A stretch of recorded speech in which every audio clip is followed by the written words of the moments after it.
Bom, iniciamos aqui a parte 4, né? Até a parte 3 foram apresentadas as noções de classe com seus atributos e métodos e relacionamentos envolvendo exclusivamente classes. Veremos aqui outros relacionamentos e outros conceitos. Bom, falamos dos relacionamentos entre classes.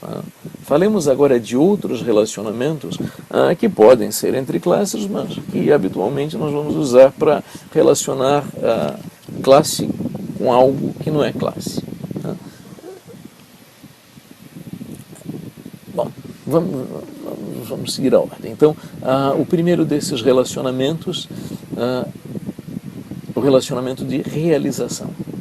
Realização, digo assim, associação entre dois elementos, não entre duas classes, associação entre dois elementos, em que um deles especifica uma responsabilidade a ser implementada e o outro incorpora a obrigação de implementá-la.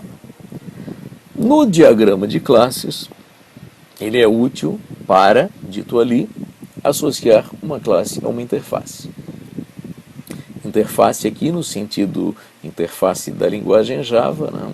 Uma declaração de um conjunto de métodos, que não é uma classe. Mas a gente vai ver isso em seguida no exemplo. Então, realização, ligação entre dois elementos, onde um especifica responsabilidade e o outro a obrigação de implementar essa responsabilidade. Próximo relacionamento, dependência, que de certa forma complementa a realização. Dependência. Associação entre dois elementos, genericamente falando, não estou dizendo classes, associação entre dois elementos em que um deles é declarado como dependente daquilo que deve estar implementado no outro. Então, um implementa algo e o outro é cliente disso que está implementado. Usa isso. Um é cliente de serviços oferecidos pelo outro. Usado para relacionar outros elementos além de classes, claro, como está dito no enunciado, como útil no diagrama de classes para relacionar classe e interface. Como a realização também, mesma coisa que eu disse para a realização, útil para relacionar classe e interface. É aqui uma observação usada também em outros diagramas, mas não vou entrar nesse mérito agora. Aliás, deixa eu entrar nesse mérito agora. A dependência, na prática, ela é usável em qualquer diagrama da UML, mas não quero falar disso agora. Isso vai aparecer em outras aulas. Aqui o exemplo de realização e dependência. No meio, uma interface. Então, interface no sentido de interface Java, então ali a interface publicador com 3 assinaturas. Então, o que é uma interface no sentido, na semântica da linguagem Java, é o quê? É uma declaração de responsabilidade. Então, eu declarando a interface publicador, eu estou declarando 3 responsabilidades que são aquelas 3 assinaturas de métodos. Declaração de responsabilidades.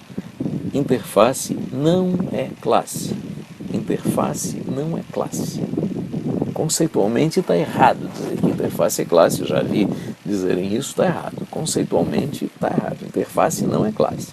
Interface é uma declaração de responsabilidades.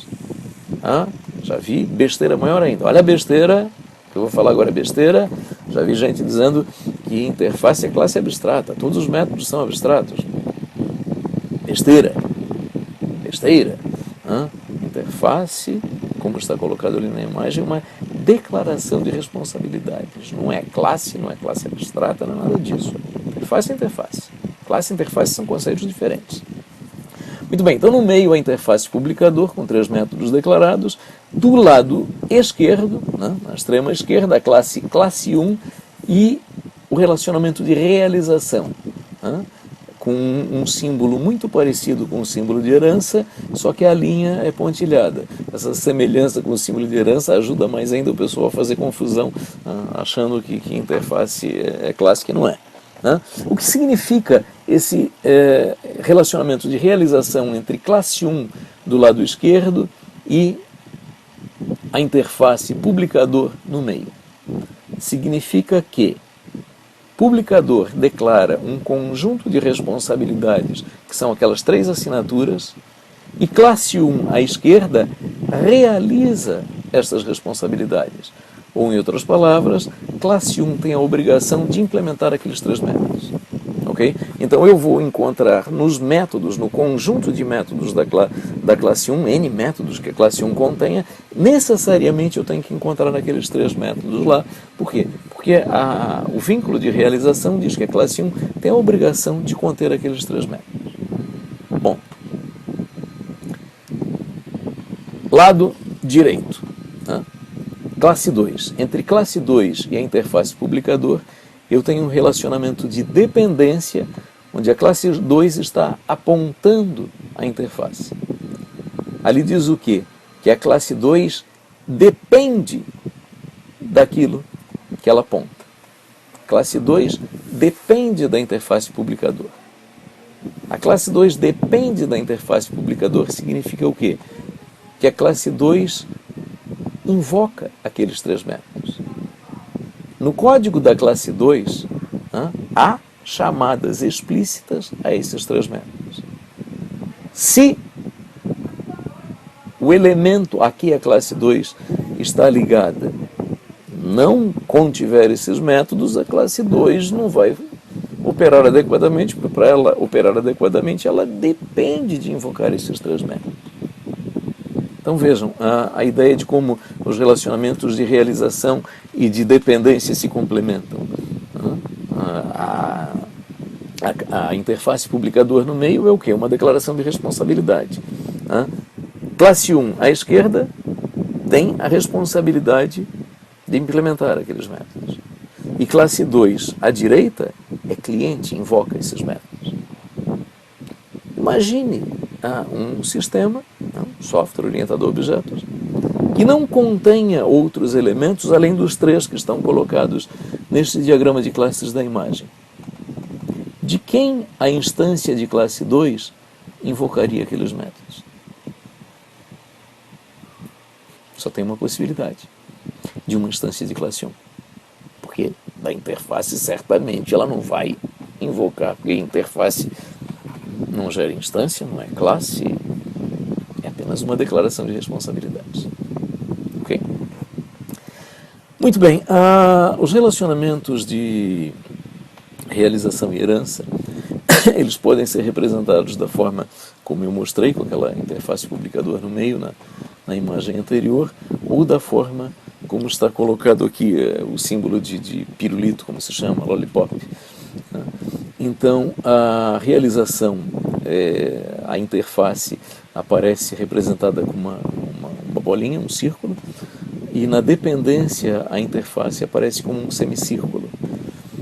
Eu costumo ensinar em sala de aula, e vou fazer isso aqui também, um macete, para a gente não confundir esses 2 símbolos. Então, a realização é a bola inteira. Olhe essa bolinha, o círculo, o semicírculo, como uma mão. Olhe como uma mão. Significa o quê? A realização, olhe como uma mão fechada, o círculo. Significa o quê? Eu possuo aqueles métodos são meus, eu os implemento. E olhe a dependência como a mão aberta, o semicírculo. Olha, eu estou dependendo, eu estou pedindo para alguém implementar esses métodos para mim, porque eu preciso dele. Dependência, o pirulito, o círculo fechado, desculpe, falei errado. Realização, o círculo fechado, o pirulito, dependência, o semicírculo. É meu, por favor, eu dependo disso. Ok? Ninguém mais vai esquecer. Muito bem, outro conceito do diagrama de classes, mas também, como a observação da dependência, a rigor eu uso esse conceito em qualquer diagrama da UML, é o conceito de estereótipo. Então diz lá, para que serve o estereótipo? Para estender o significado do elemento de modelagem a que ele está associado, a que ele é associado. Pode ser usado em classes para dividi-las em categorias em uma especificação. E pode ser associado a classes ou a qualquer elemento de qualquer diagrama da UML. Vamos ao exemplo. Então, aí na imagem, o exemplo, diagrama de classes e estereótipos associados a duas classes. À esquerda, a classe JFrame, que nós sabemos, se nós conhecemos um pouquinho de programação com Java, nós sabemos que JFrame é uma classe da biblioteca Swing de Java. Muito bem, então a classe JFrame é à esquerda, com estereótipo, e à direita a classe ator-jogador também com estereótipo. A classe à esquerda JFrame está com o estereótipo Java Swing. Então eu disse, olha, um estereótipo pode ser associado a uma classe para agrupar essa classe em categorias. Então, quando eu coloquei JFrame nesse exemplo, qual é a minha intenção? Olha, a classe JFrame que aparece é uma das classes da categoria Java Swing. E esta categoria Java Swing, aí identificada por um estereótipo, símbolo do estereótipo, o nome do estereótipo, o menor, menor, maior, maior, cercando o nome dele, o identificador dele. Então, o que o estereótipo me subentende? Me subentende, olha, a classe JFrame ela é da categoria Java Swing. E aí eu suponho que existam outras classes da categoria JFrame, Java Swing, da categoria Java Swing. JDialog, JButton, JPanel, e por aí vai. Então, quem conhece Swing sabe, de fato, a categoria Java Swing envolve muitas classes, dentre elas a que aparece aí no exemplo JFrame. Muito bem, do lado direito, a classe ator. Ator-jogador com estereótipo ator. Novamente, olha, a classe ator-jogador pertence à categoria dos atores. Então, possivelmente eu vou achar na minha especificação, é possível achar outras classes que pertençam à mesma categoria. Bom, o estereótipo, ele serve para isso, para agrupamento em categorias, no caso das classes, mas ele serve na prática para acrescentar qualquer informação adicional que eu queira aos elementos todos do diagrama de classes ou de outros diagramas. Eu posso usar estereótipo associado a um atributo, quero dizer, alguma informação de um atributo. Posso usar um estereótipo para isso. Por exemplo, aquela história das propriedades que eu comentei, tanto para atributo como para método, as propriedades que a UML prevê, mas que as ferramentas não suportam. Todas as ferramentas de edição suportam estereótipos. Então, posso usar os estereótipos para associar as propriedades de uma classe de um atributo, por exemplo. Eu posso usar estereótipo nos relacionamentos, numa associação, por exemplo, para dar uma precisão semântica maior via estereótipo, é uma possibilidade. Então, o estereótipo ele é muito versátil. Em aulas posteriores, a gente vai ver estereótipo aparecendo em outros diagramas, em outros elementos, em outros diagramas. Bom, com isso, então, nós concluímos esta longa aula sobre o diagrama de classes, dividida em duas partes, em que eu, como disse lá no início da primeira parte, iria gastar muito mais tempo apresentando e discutindo conceitos do que exatamente apresentando elementos sintáticos de um diagrama. Muito bem, então, nesta aula, concluindo, foi apresentado o diagrama de classes, que era o objetivo, que corresponde, como eu havia dito, à modelagem gráfica mais primitiva de um programa orientado a objetos, porque exatamente reflete a estrutura do código. Quer dizer, os elementos sintáticos do diagrama são aqueles elementos que eu encontro no código, as classes que obviamente eu encontro no código, e os relacionamentos que eu encontro no código, alguns de uma forma muito explícita, como é o caso da herança, e outros, como os demais, não tão explícitos assim, mas estão lá.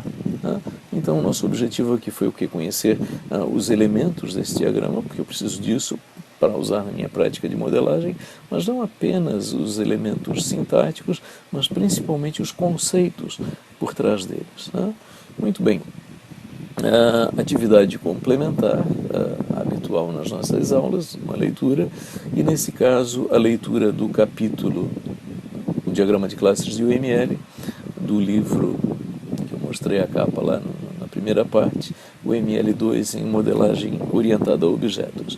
Bom, então a ideia é essa, está apresentado o diagrama de classes, em outras aulas nós trataremos outros diagramas, e aqui apenas o foco do diagrama de classe, a apresentação do diagrama, não a apresentação de como usá-lo no processo de modelagem, que é objeto de uma outra aula. Muito bem, com isso nós encerramos a aula.